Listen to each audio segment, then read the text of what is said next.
Parlons aujourd'hui d'un maréchal d'Empire et d'un soldat en général qui aura vécu énormément de choses et qui aura survécu à énormément de régimes.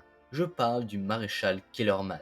Kellerman, de son nom entier Jean-Christophe, est issu d'une famille noble saxonne, installée en Alsace depuis peu. Au vu de son origine noble, il commence sa carrière très jeune dans les armées du roi de France.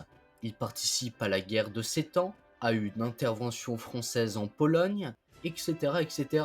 Et passe par nombre de régiments et gravit également les échelons, facilité par ses ascendances nobles, atteignant ainsi en 1788 le grade de général. C'est alors que survient les événements de la Révolution française, auxquels il se rallie pleinement. Déjà bon soldat, on lui confie l'armée de Moselle, avec laquelle il va rejoindre l'armée du nord de Dumouriez et gagner la soi-disant bataille de Valmy. Même si bon, si on est très honnête, ça ressemble plus à une vague canonnade. Pour sa fidélité et sa compétence, la Convention l'envoie ensuite réprimer la révolte de Lyon. Kellerman y va, bombarde la ville, mais a des doutes sur le bien fondé de cette affaire. Les commissaires politiques locaux alors le dénoncent auprès de la Convention.